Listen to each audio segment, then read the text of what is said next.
नमस्कार, मैं हूं निवेदिता। गलवान घाटी में तनाव है और चीन और भारत नए नए हथियार टेस्ट कर रहे हैं। उसी बीच समंदर में भारत ने चीन को पछाड़ने के लिए अपनी सबसे खतरनाक युद्धपोत को उतार दिया है। एंटी सबमरीन वॉरफेयर के लिए बना आईएनएस कवरत्ती को नौसेना में कमीशन मिला।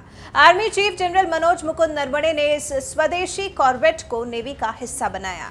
जहाज ने अपने सभी सिस्टम के साथ ट्रायल पूरे कर लिए हैं और वो एक कॉम्बैट रेडी प्लेटफॉर्म की तरह नेवी में शामिल हुआ है। आईएनएस कवरत्ती को डायरेक्टोरेट ऑफ नेवल डिजाइन ने डिजाइन किया है। आईएनएस कवरत्ती नाम का ये दूसरा जहाज है जो नौसेना में शामिल हुआ है।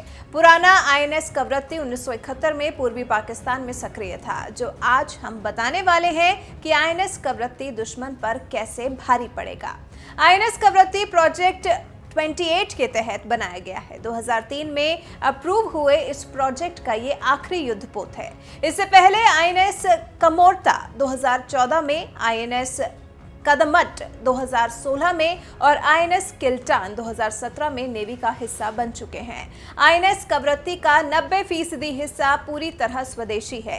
इसमें कार्बन कंपोजिट्स यूज किए गए हैं जो भारतीय शिप बिल्डिंग की एक बड़ी उपलब्धि बताया जाता है। इसे कोलकाता के garden reserve ship builders and engineers GRSE ने बनाया है। कुछ फैक्ट शेयर करते चलें कि 2015 में आईएनएस कवरत्ती को लॉन्च किया गया था। 109 मीटर लंबे और 12.8 मीटर चौड़े इस जहाज को समुद्र में किसी तलवार की तरह चलाया जा सकता है। 25 नॉट्स की अधिकतम रफ्तार से चलने वाले आईएनएस कवरत्ती में 4 डीजल इंजन लगे हैं जो 3000 किलोवाट की टार पैदा करते हैं। इसके अलावा प्रोपेलिंग के लिए इसमें 3888 किलोवाट के 4 डीजल इंजन भी लगे हैं जो 1050 आरपीएम पर ऑपरेट करते हैं। आईएनएस कवरत्ती में अपनी तरह के खास हथियार और सेंसर स्विच लगाए गए हैं। ये पनडुब्बियों को डिटेक्ट करने से लेकर उनका पीछा करने में माहिर हैं। पनडुब्बियों के खिलाफ तो ये कारगर है ही, इसके साथ ही साथ आईएनएस कवरत्ती में सेल्फ डिफेंस का भी इंतजाम किया गया है।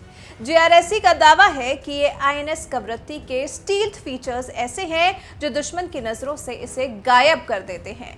रक्षा मामलों के जानकारों की माने तो आईएनएस कवरत्ती में नई तकनीक का यूज किया गया है जिससे इसको देखरेख की जरूरत भी कम होगी। ये कॉर्वेट परमाणु, केमिकल और बायोलॉजिकल युद्ध की स्थिति में भी काम करेगा। तो आप समझ सकते हैं कि कितना शक्तिशाली है आईएनएस कवरत्ती। विदेशी मामलों के जानकार और रक्षा मामलों के जानकार ये कह रहे हैं कि चीन से अब भारत की फाइट समंदर में ज्यादा होगी क्योंकि चीन का सारा फोकस साउथ चाइना सी पर है और चीन चाहता है कि वो साउथ चाइना सी पर कब्जा कर बादशाह बन जाए और दक्षिण एशिया में और किसी देश के पास उतनी कुव्वत नहीं है जो चाइना को रोक सके।